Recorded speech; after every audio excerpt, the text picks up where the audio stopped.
बिस्मिल्लाहिर्रहमानिर्रहीम। अस्सलामुअलैकुम class 10th। उम्मीद है आप लोग खैरियत से होंगे। जैसा कि कल की वीडियो में हमने देखा था कि एल्गोरिदम क्या चीज़ है, और परसों भी यही देखा था। कल हमने जो है वो इसको समराइज़ किया था, मज़ीद रिवीजन भी हमने की थी और कुछ एग्जांपल्स भी हमने देखी थी। ठीक है, बोर्ड पे लिखा हुआ है और उसके अंदर कुछ ये मैंने एग्जांपल भी लिखी थी। ठीक है, आप देख सकते हैं। तो ये कल हमने पढ़ा था। ठीक है जी, आज हम इससे आगे चल रहे हैं जिसका नाम फ़्लो चार्ट है। ठीक है, तो फ़्लो चार्ट क्या होता है वो आज हम देखेंगे, और उसके कौन कौन से सिंबल्स होते हैं। और ये जो एग्ज़ाम्पल यहाँ बोर्ड पे लिखी हुई है, इसी एग्ज़ाम्पल को कन्वर्ट करेंगे फ़्लो चार्ट में, ताकि आपको बेहतर अंदाज में समझ आ जाए। वीडियो थोड़ी लेंथी होगी, आपने उसको कंप्लीट देखना है शुरू से एंड तक।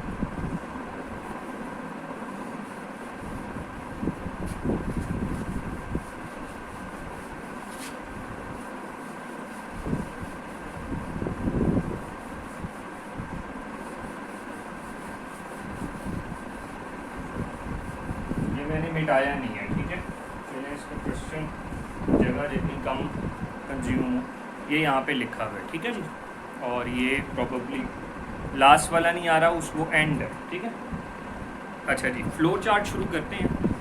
1.4 टॉपिक है।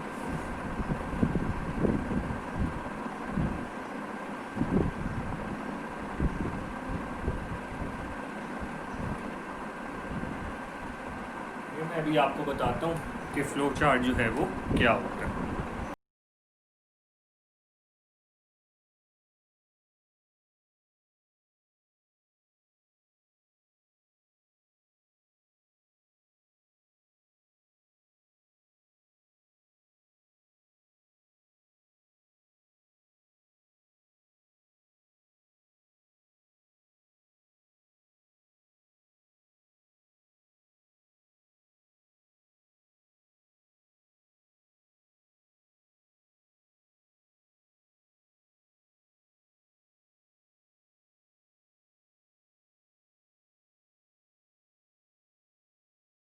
ग्राफिक्स की फॉर्म में, चार्ट्स की फॉर्म में, that we called flow chart. Flow का मतलब यहाँ पे बड़ा ज़रूरी है कि फ्लो तरतीब नहीं टूटनी चाहिए। जिस तरह एल्गोरिदम में यही था कि सीक्वेंस है, इसी तरह ये भी फ्लो है डेटा का। तो हम कहते हैं कि flow chart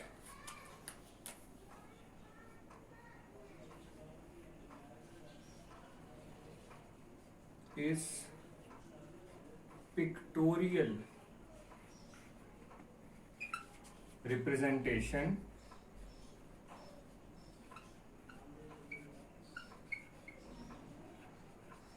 of algorithm.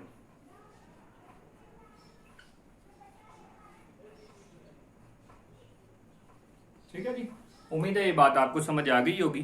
Pictorial representation of information.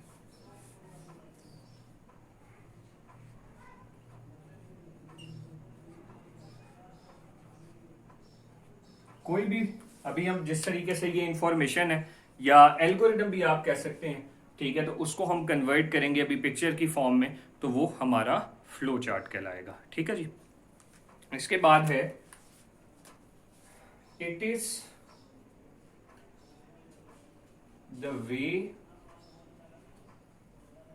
Of visually presenting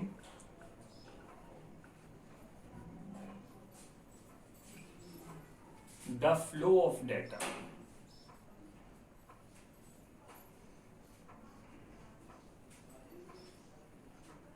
it is visually presenting the flow of data. ये इसका फर्स्ट पॉइंट है। इसका मतलब ये है कि आप अपने डेटा के फ्लो को जो डिस्क्राइब करेंगे वो विजुअली करें। विजुअली का मतलब ग्राफिकली होता है, और ग्राफिकली का मतलब पिक्टोरियली होता है, और पिक्टोरियली का मतलब मैं बता चुका हूं, चार्ट्स यानी सिंबल्स। तो बात को जिस तरीके से भी मर्जी आप बताना चाहें बता सकते हैं, लेकिन उसका मतलब सेम रहेगा। Visually presenting the flow of data, कि इसका मतलब कि जितना भी डाटा आप उसको पिक्चर्स की फॉर्म में बता रहे हैं। मिसाल के तौर पे एक जो प्लान होता है बिल्डिंग का, लेआउट प्लान होता है, उसके अंदर सारा स्ट्रक्चर लिखा होता है, उसका इंटरनल स्ट्रक्चर भी बना होता है, एक्सटर्नल स्ट्रक्चर भी बड़ा बना होता है, और वो सारा जो है वो तस्वीरों की फॉर्म में होता है, ताकि जो आर्किटेक्ट इसलिए बनाता है ताकि जो भी मजदूर वगैरह वो बेहतर अंदाज में उसको इम्प्लीमेंट कर सकें। इसी तरीके से वैसे भी हमने सुना है कि एक तस्वीर जो है उसकी जो वर्थ होती है वो 1000 लफ्ज़ों से बेहतर है। जिस तरीके से मैच में आपने देखा होगा कि 50 ओवर्स होते हैं तो ये नहीं लिखा होता कि कौन से ओवर में कितना स्कोर है, बल्कि एक ग्राफ बनाया होता है डिफरेंट किस्म के, ठीक है, ग्राफ्स बनाए होते हैं, बार चार्ट्स बनाए होते हैं, ठीक है, डिफरेंट किस्म के ग्राफ्स और चार्ट्स उन्होंने बनाए होते हैं और उस रिजल्ट को सम अप किया होता है। तो लिहाजा इसका मतलब ये है कि जितनी भी आपकी इंफॉर्मेशन है आप उसको पिक्चर्स की फॉर्म में कन्वर्ट करेंगे, और इसलिए प्रोग्रामर बेहतर अंदाज में उसको समझ सकेगा। ठीक हो गया। इसके बाद वो कहता है it is visually presenting the flow of data, इसके बाद है the operations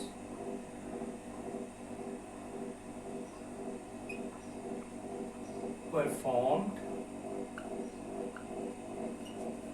within the system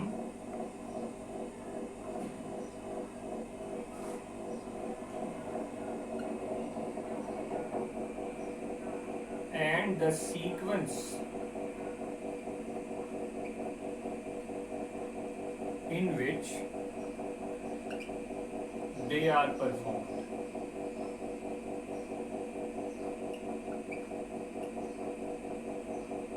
ठीक है जी, इसका मतलब क्या है ये समझ रहे थे। The operations performed within a system, ये आपका सेकंड पॉइंट है यहां तक, ठीक है। And the sequence in which they are performed, इसका मतलब ये होता है कि जो आप विजुअली प्रेजेंट कर रहे हैं उसके अंदर जितने भी ऑपरेशंस होंगे वो बताए जाएंगे, और जौन से सीक्वेंस में वो ऑपरेशंस होंगे वो बताए जाएंगे। इसका मतलब ये है, ठीक है। इसके बाद वो कहता है इट इज, ये एग्जांपल हो सकती है, सिमिलर टू द लेआउट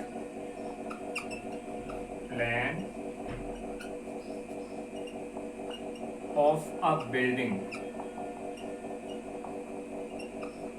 ठीक है जी, ये 4 पॉइंट भी आप इसको कह सकते हैं या इसको एग्जांपल भी कह सकते हैं कि बिल्कुल जो लेआउट प्लान होता है बिल्डिंग का, बिल्कुल वही बात होती है, वही सीक्वेंस होता है। पहले स्टार्ट करेंगे, फिर उसके बाद क्या चीज़ें बनानी है, इसी तरह आप भी प्रोग्राम्स में पहले स्टार्ट करेंगे और फिर इनपुट लेना है, समराइज करना, वट एवर वो क्या चीज़ें हैं वो अब आपको पता लगेंगी, क्योंकि हमने सिंबल्स की डिस्कशन कर ली है। अब सिंबल्स कौन कौन से होते हैं वो हमने देखने हैं, ठीक है। तो अब मैं यहाँ पे बना रहा हूँ सिंबल्स का, आई थिंक 1.4.1, ठीक है, ये टॉपिक बनेगा।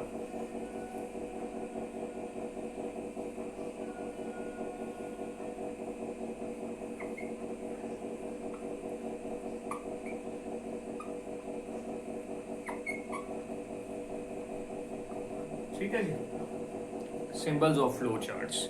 अब कौन कौन से सिंबल्स हैं, यहाँ ये था हम स्टेप करते थे, स्टेप 1, स्टेप 2, स्टेप 3 स्टार्ट कर दिया। यहाँ भी यही है, पहले लिखना नहीं है फ्लो चार्ट में स्टेप्स वगैरह, स्टेप 1 स्टेप 2 ये नहीं लिखा जाता, ठीक है। हाँ, यही करना है, स्टार्ट करना है, इनपुट करना है, यही करना है, लेकिन ये सारा का सारा काम एक सिंबल में लिख देना, बस इतनी सी बात है, ठीक है। तो जो स्टार्ट का सिंबल है वो मैं यहाँ पे लिख देता हूँ कि यहाँ हम इस तरह करते हैं, सिंबल्स लिख देता हूँ और यहाँ पर्पस लिख देता हूँ, ठीक है। और सिंबल का नाम जो है ना, सिंबल का नाम भी होता है, बुक ने नहीं लिखा हुआ, तो वो मैं साथ साथ आपको बताता हूँ, ठीक है। नंबर 1 आपके पास जो सिंबल है वो ये वाला है। थोड़ा सा आप इसको कर्व कर दें, ठीक है। देख रहे हैं कैसे मैंने बनाया, इसको थोड़ा सा कर्व कर देना साइड से। आप इसके बजाय ये भी बना सकते हैं, ठीक है जी। जो ये वाला है, इसका, इस सिंबल का नाम होता है टर्मिनल, इसको टर्मिनल सिंबल कहते हैं, इस सिंबल को इलिप्स कहते हैं। लेकिन ये जिस मकसद के लिए इस्तेमाल होता है, ठीक है, जिस मकसद के लिए इस्तेमाल होता है वो है स्टार्ट और एंड।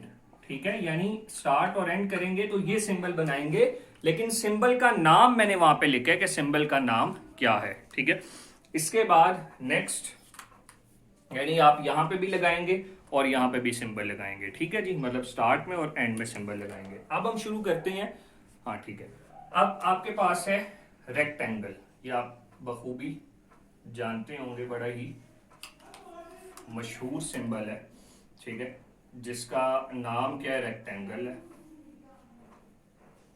लेकिन ये इस्तेमाल किसके लिए होता है, प्रोसेसिंग के लिए। अब प्रोसेसिंग क्या चीज है, प्रोसेसिंग है कैलकुलेशन। मैं लिख देता हूं यहां पे ब्रैकेट में, प्रोसेसिंग का मतलब कैलकुलेशन। सपोज मेरे पास एक वैल्यू है, मैं कहता हूं, चलें इसको ऐसे लिख देते हैं, a इज इक्वल्स टू 5 + 2। तो क्या हो रहा है कि 5 और 2 प्लस हो रहे हैं 7, और वो इसमें असाइन हो रहा है। ठीक है, ये वाला जो ऑपरेशन हो रहा है ना, 5 और 2 जो 7 हो रहे हैं, ठीक है, ये जो प्रोसेस हो रहा है बेसिकली, ठीक है, ये इवन इसको असाइनमेंट को भी गिन सकते हैं। ये सारी की सारी चीजें कि दो वैल्यूज आपस में जमा होने के बाद एक तीसरे वेरिएबल में जा रही हैं, या वैल्यू यहाँ वेरिएबल भी तो हो सकते थे ना, a + b भी हो सकता है, तो तीसरे वेरिएबल में जा रही हैं, किसी और वेरिएबल में जा रही हैं, उसको प्रोसेसिंग कहते हैं। जैसे यहाँ पे देखें, n1 + n2 को हमने सम में लिया हुआ है, तो बेसिकली ये प्रोसेसिंग है। ये सारी वैल्यू स्टेप नंबर 3 को हम इस सिंबल के अंदर लिखेंगे फ्लो चार्ट बनाते वक्त। ठीक है, एल्गोरिदम में ऐसे ही होगा, फ्लो चार्ट में उसको सिंबल्स में लिख देना है। ठीक है, ज्यादातर यही काम है। इसके बाद आपके पास है इनपुट और आउटपुट के लिए, ये एक आपने सिंबल देखा होगा पैरेललोग्राम का, मतलब एक तो ये है ना, ये नहीं करना आपने, बल्कि थोड़ा सा आपने इस तरह इसको कर्व करना है। ये लें, ये आपका पैरेललोग्राम का सिंबल बन गया।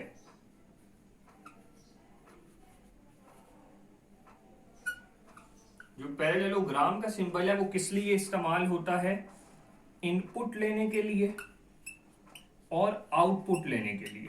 अब इसका मतलब क्या है, ये देखें यहां पे, ये एल्गोरिदम से समझा रहा हूं अभी कि क्या क्या हो रहा है।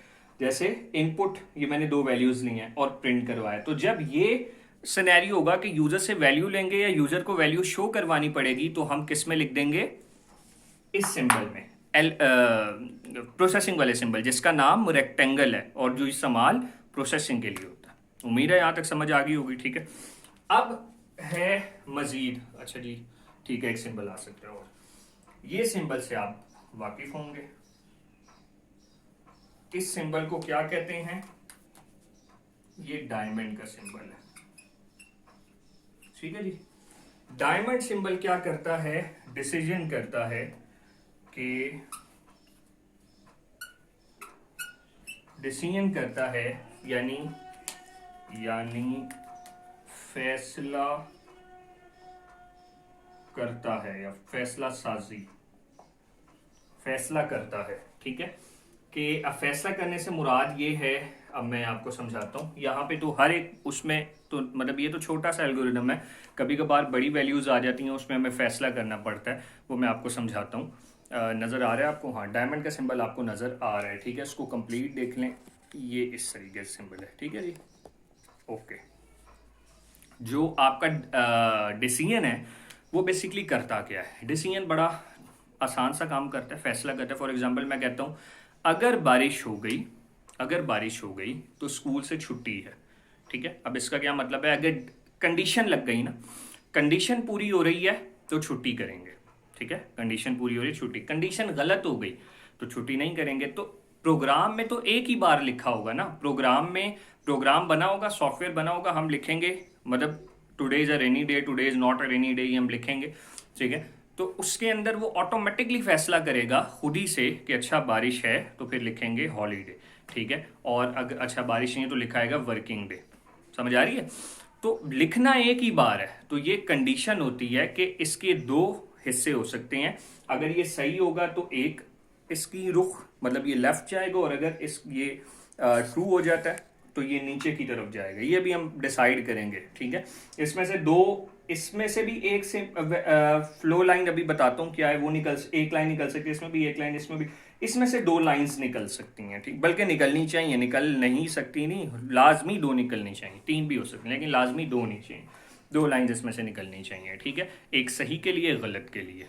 उम्मीद है बात समझ आ गई होगी। जैसे एक और एग्जांपल है, मैं आपको कहता हूँ नंबर इवन है या ऑड है, आप एंटर करते हैं 7, फॉरन लिखा आता है ऑड नंबर, आप एंटर करते हैं 6, फॉरन इवन ही हम खुद बनाते हैं प्रोग्राम, ठीक है, या कोई बना होगा, उससे हो सकता है बेशुमार बने हुए होंगे ऐसे प्रोग्राम प्ले स्टोर पे भी, तो आप देख सकते हैं। तो उसमें उन्होंने ये तो नहीं ना किया वाकई, उन्होंने तो एक ही बार लिख दिया, ठीक है, एक बार लिख दी है, तो वो कंडीशन पूरी हो रही है। कंडीशन क्या है कि कोई भी नंबर 2 से अगर उसका रिमाइंडर लें 0 आ जाए, पीछे कंडीशन पुट हुई हुई है, तो वो आपका इवन है वरना ऑड है, ठीक है। अच्छा, ये उम्मीद है ये बातें आपको समझ आ गई होंगी। अब हम आ जाते हैं मजीद आगे की तरफ, ठीक है। और ये जो सिंबल है, ठीक है, पहले सिंबल फिर पर्पस। ये आपका सिंबल बड़ा ही मशहूर सिंबल है, सारे जानते हैं, इसको सर्कल कहते हैं। करता क्या है, ये कनेक्टर है, ठीक है, ये कनेक्टर है। कनेक्टर क्या करता है, डिफरेंट, हाँ नजर आ रहा है, ठीक है, डिफरेंट। अक्सर ऐसा होता है कि आपकी लाइंस बड़ी ज़्यादा होती हैं, तो उसको सम अप करने के लिए हम कनेक्टर का यूज़ करते हैं। जैसे मैंने बताया ना कि एक डिसीजन के सिंबल, डायमंड के सिंबल में से 3 लाइनें हैं, आगे एक और डायमंड है, आगे एक और डायमंड है, तो हर एक में से 2-2 3-3 लाइनें निकल के इतनी ज़्यादा लाइन जब इकट्ठी हो जाएंगी तो उसको सम अप कर देते हैं एक लाइन में कनेक्टर के जरिए। कैसे करते हैं वो जब करेंगे देख लेंगे, ठीक हो गया। ये कनेक्टर है। इसके बाद एक और कनेक्टर है, उसका नाम है, पहले बना दूं फिर आप देखेंगे क्या है।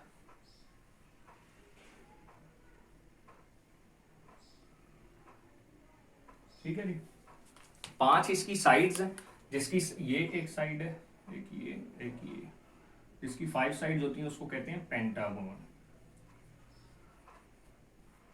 पेंटागोन इसका वैसे नाम होता है, लेकिन ये of page on page connector है, वो भी बताता हूँ।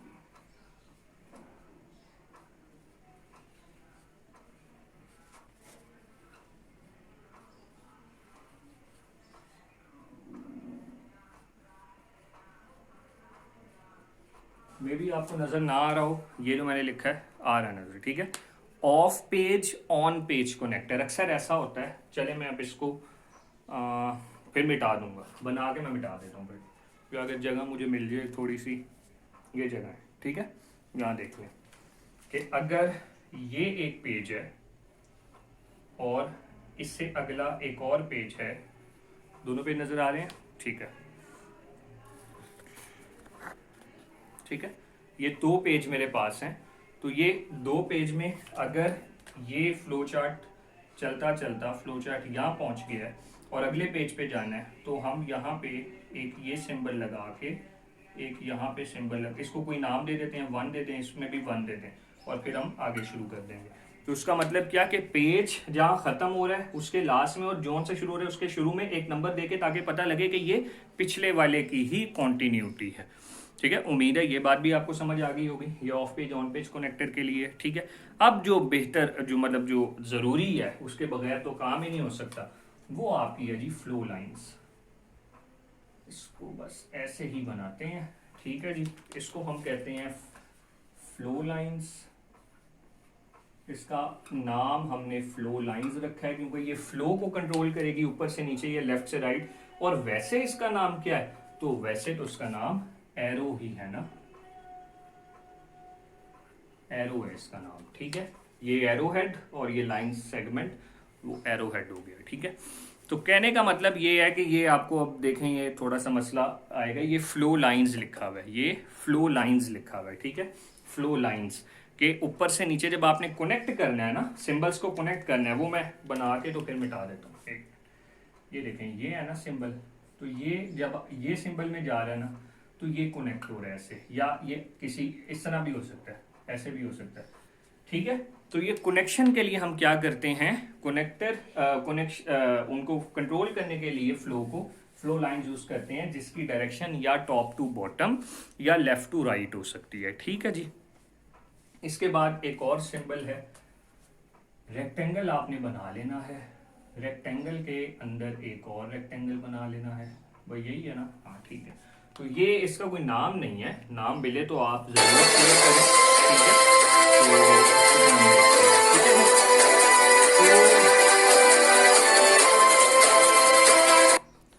ठीक है जी। तो इसको हम कहते हैं कि ये आपके पास जो सिंबल है ये प्री डिफाइंड प्रोसेस के लिए यूज होता है, प्री डिफाइंड प्रोसेस, ठीक है जी। प्री डिफाइंड प्रोसेस का मतलब ये होता है कि पहले से प्री डिफाइंड प्रोसेस का मतलब ये होता है कि अगर एक फॉर्मूला है F is equal to M में, ठीक है, अब आप उसको अपने फ्लो चार्ट में यूज कर रहे हैं, तो फिर आप बेटा क्या करेंगे, फिर आप ये उसका रेफरेंस दे देंगे कि मैंने नहीं बनाया ये फॉर्मूला, बना बनाया फॉर्मूला, मैंने उसको इस्तेमाल किया, ठीक हो गया। ये प्री डिफाइंड प्रोसेस के अंदर इसको हम आमतौर पर सिंबल नहीं, कोई नाम नहीं है इसका, ठीक है। इसके बाद आपके पास है एक ये वाला सिंबल, बड़ा ही आसान है वैसे तो, ये सिंबल का